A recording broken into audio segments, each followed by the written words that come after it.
মনীষা, গণভোটকে আমি মনে করতে পারি না যে একই দিনে একই সঙ্গে দুটো ভোটের আয়োজন হচ্ছে এবং দুটি আলাদা ব্যালট পেপার থাকছে।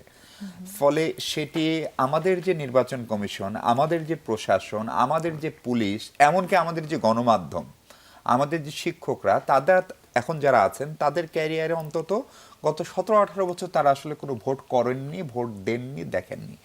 ফলে সেটি একটা চ্যালেঞ্জ বলে মনে করেন কিনা? একই সাথে যখন দুটো ভোট হবে, দুটো ভোট গণনা, কোন ভোটটি নির্বাচন কমিশন আগে গুনবে, কোন ফলাফলটি আগে দিবে?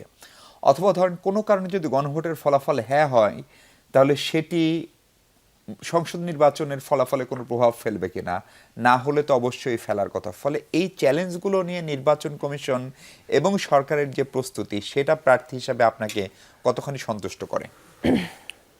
দুটি বিষয়। একটা বিষয় হচ্ছে, দেখেন যে গণভোটের ফলাফল, আমাদের একজন বক্তাও বললেন যে এটা একটা পাওয়ার দিবে পার্লামেন্ট ইত্যাদি ইত্যাদি। প্রথম কথা হচ্ছে, এটার কোনো আইনগত ভিত্তি নাই। গণভোট কোনো আইনগত লেজিসলেচার কিছুই তৈরি করে না, এটার কোনো আইনগত ফ্রেমওয়ার্ক এটা তৈরি করে দেবে না। এটা শুধুমাত্র একটা আপনি কিন্তু দিয়েছে তো আগে মনীষা, ধরেন যে হ্যাঁ, সেটা হচ্ছে আপনি একটা নৈতিকভাবে আপনি একটা সমর্থন নিলেন মানুষের, যে আপনি হচ্ছে এটার পক্ষে একটা মরাল সাপোর্ট নিলেন, দ্যাটস ইট। এখানে কোনো লিগাল কোনো শব্দ এখানে নাই, বাইন্ডিংস নাই। এখন ধরেন যে এখানে আগের গণভোটগুলির ফলাফল কি সেটা যদি একটু দেখেন, যে আমাদের যখন এখানে রাষ্ট্রপতি থেকে প্রধানমন্ত্রীর এই যে বিচার ব্যবস্থায় ট্রান্সফরমেশন, সেই সময় কিন্তু গণভোট হয়েছিল।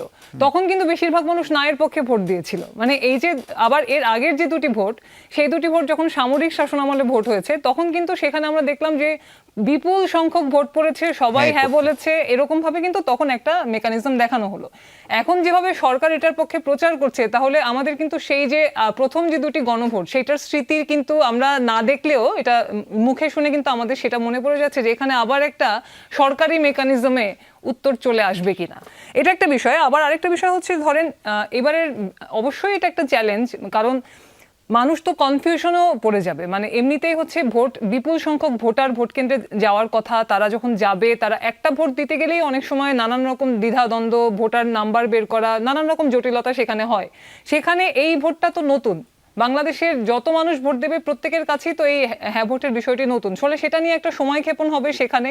আবার চারটা প্রশ্ন, কেউ যদি দুইটার সাথে একমত হয়, দুইটার সাথে যদি দ্বিমত হয়, তাহলে সে কোনটায় ভোট দেবে? মাঝামাঝি তো কোনো অপশন নাই। তাহলে এই যে একটা কনফিউশন এখানে সৃষ্টি হবে, তার মানে উনি ভোট না দিয়েও চলে আসতে পারেন, ভোট না দিয়ে চলে আসার সম্ভাবনা আছে, সেটা ফাঁকা থাকার সম্ভাবনা আছে, নানান রকম সম্ভাবনা আছে। এবং মোট কথা হচ্ছে নির্বাচনী প্রক্রিয়াটাকে জটিল করে তোলারও একটা সম্ভাবনা এখানে আছে। আবার আমরা যেরকম মব সন্ত্রাস দেখছি, এখন এই মব সন্ত্রাসটা ভোটের সময় যে নিয়ন্ত্রণে থাকবে, সেইটার আসলে সার্টিফিকেটটা কে দেবে? 15 মাসে তো সেই সার্টিফিকেট সরকার দিতে পারে নাই, সরকার তো জনমনে আস্থা তৈরি করতে পারে নাই।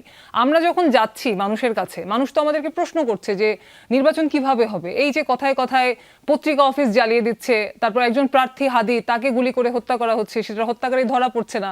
আমরা দেখছি যে আজকেও আমরা শুনলাম একটু আগে যে ময়মনসিংহে একজন আসামিকে ধরে নিয়ে যাওয়া হয়েছে। এইরকম ভাবে যদি একটা অরাজক পরিস্থিতি থাকে, 42,000 ভোট কেন্দ্র, 42,000 ভোট কেন্দ্রে কারা নিরাপত্তা দেবে? সেই বাহিনী কোথায়? সেই অ্যাক্টিভিটি কোথায়?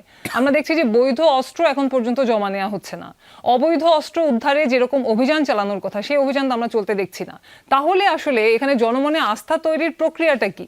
গণভোট নিয়ে যত প্রচারণা হচ্ছে, তার চেয়ে বেশি তো দরকার ছিল যে আইন শৃঙ্খলা বাহিনীকে মাঠে রাখা এবং তাদের জনগণের মধ্যে কনফিডেন্স বিল্ড আপ করা। কারণ আমরা তো এখানে একটা পাওয়ার ট্রান্সফরমেশন দেখছি।